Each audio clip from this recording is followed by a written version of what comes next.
अस्सलाम वालेकुम नाज़रीन। ब्लू मून किचन में आज हम बनाएंगे मटन ताजीन। ताजीन एक्चुअली मराकशी रवायती डिश है। ये जो बर्तन पड़ा हुआ नज़र आ रहा है इसको कहते हैं ताजीन। ये बिल्कुल प्योर मिट्टी से बनता है और मराकश में ये बहुत पॉपुलर है। बल्कि अब तो पूरी दुनिया में इधर भी जो रेस्टोरेंट हैं उनमें ये चलता है। तो आप इसकी जगह, क्योंकि वहाँ हर जगह पे ये अवेलेबल नहीं है, आप मिट्टी की हंडिया ले लें या फिर कोई भी बर्तन ले लें आप। हम बिल्कुल एक्चुअली प्योर जो रेसिपी है मराकशी, बिल्कुल उसी तरह ही इसको बनाएंगे। ये देखें, इसकी शेप देखें आप, ये बिल्कुल मिट्टी का है और ये रोगन हुआ है, पॉलिश्ड है, लेकिन ये प्योर बिल्कुल खालस मिट्टी का है। तो इसमें जब बनाएंगे हम गोश्त तो उसका एक अपना ही मुनफरद जायका होगा। ये इसकी शेप देखें, यहाँ से जो गोश्त में थोड़ा बहुत पानी होगा या हम डालेंगे या सब्ज़ियाँ, तो उससे बुखारात बन के जो ऊपर उठेंगे फिर वापस आएंगे अंदर को, नीचे को, तो ये अपने ही पानी में पकेगा। और ये देखें आप, जो जगह बनी हुई है इसमें ठंडा पानी डालते हैं ताकि ये इसको ठंडा रख सके और वो पानी जले ना। तो जनाब आइए अब हम मटन ताजीन बनाना शुरू करते हैं।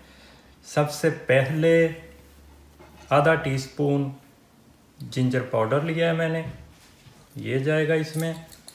आधा टीस्पून ज़ीरा, आधा टीस्पून हल्दी और आधा टीस्पून ही नमक, 1 टेबलस्पून मक्खन, 1 टीस्पून काली मिर्च,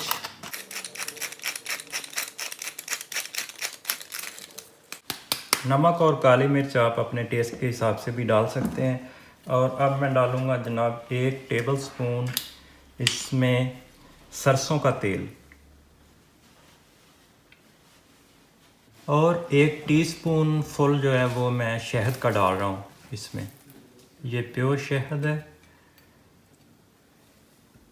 अब मैं इसको मिक्स करता हूँ अच्छी तरह से सब चीज़ों को।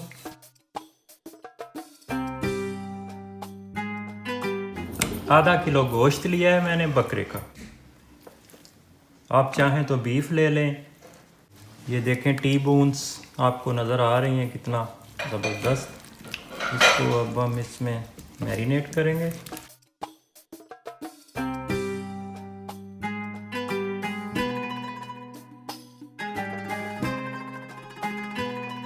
जी, तो इसको इस तरह से ढाँप के मैं 2 घंटे के लिए रख दूँगा साइड पे। जी नाजरीन, तो इसको 2 घंटे हो चुके हैं। इसको मैंने फ्रिज में नहीं रखा था मैरिनेट करके, तो ऐसे ही ये रूम टेम्परेचर पे बाहर पड़ा रहा है। अब हम यूँ करते हैं कि इसके ऊपर एक दरमियाने साइज़ का प्याज लिया था, ये मैंने काट लिया है। ये इसके ऊपर डाल के इसके ऊपर जनाब 1 टीस्पून सिनेमन पाउडर डालेंगे, दालचीनी पाउडर,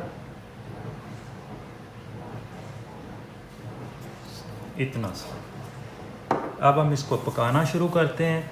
तो ये हमारा स्टोव जो है ये इंडक्शन है, इस पे मिट्टी का बर्तन अगर रखेंगे तो ये ऑन नहीं होगा। इसलिए हम यूँ करेंगे कि इस पे ये लोहे की कढ़ाई रखूँगा, मैं इसको करूँगा ऑन, यूँ दरमियानी आंच पे। अब कढ़ाई के अंदर मैं इसको ताजीन को रखूँगा, ऊपर से हम ढाँप देंगे इसको। तकरीबन 10 मिनट के लिए ऐसे ही पड़ा रहने देंगे ताकि ये अच्छी तरह गर्म हो जाए। पहले कढ़ाई गर्म होगी फिर इसका पैंदा गर्म होगा, तो 10 मिनट के बाद फिर इसको हम भूनेंगे।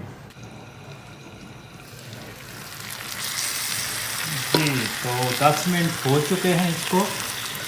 अब मैं इसको देखता हूँ।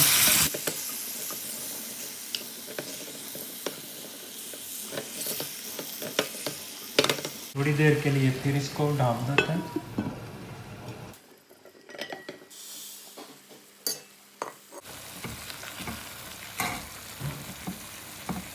जी इसको तकरीबन 15 मिनट हो चुके हैं। ये देखें गोश्त ने अपना पानी छोड़ दिया है और कुछ पानी जो है प्याज का है। अब मैं इसमें ये खुश्क आलू बुखारा ये डाल दूँगा। थोड़ी देर के लिए और ढाँप देते हैं।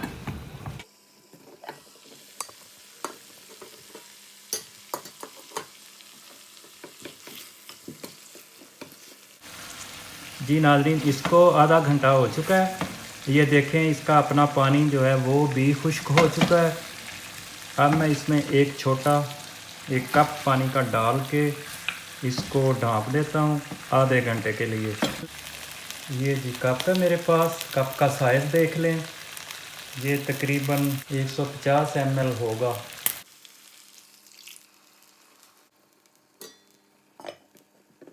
अब इसको ऐसे ही आधे घंटे के लिए हम पकाएंगे। दरमियान में इसको बिल्कुल भी चेक नहीं करना, छेड़ना नहीं, देखना नहीं।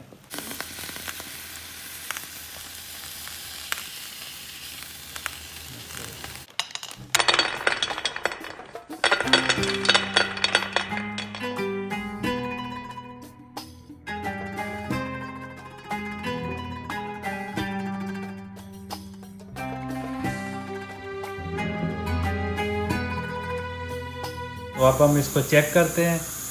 40 मिनट हो चुके हैं इसको पकते हुए। ये देखें जनाब,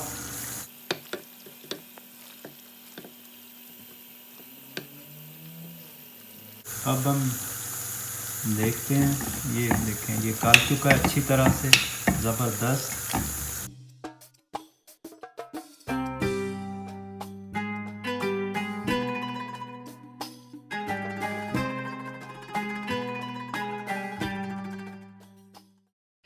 जी मटन थाजीन तैयार हो चुका है। अब हम इसको चेक करते हैं।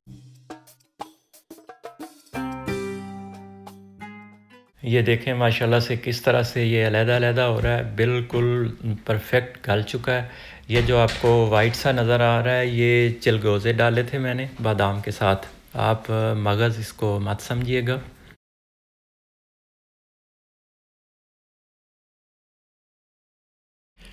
जी बहुत ही ज़बरदस्त जायका इसका बना है, बिल्कुल ही मुनफ़रिद। आप इसको कह सकते हैं वेस्ट और ईस्ट का ज़बरदस्त कॉम्बिनेशन है ये। स्पाइसेस भी इतने ज़्यादा नहीं हैं इसमें, बिल्कुल बच्चे भी इसको आराम से खा सकते हैं। हमारे यहाँ जो रवायती रेसिपीज़ बनती हैं, हम मसाला जात ही इतने डालते हैं उसमें कि गोश्त का असल जायका जो है वो ख़त्म हो जाता है। अपना बहुत ख़्याल रखिएगा, फ़ीडबैक ज़रूर दीजिएगा। खुदा हाफिज़।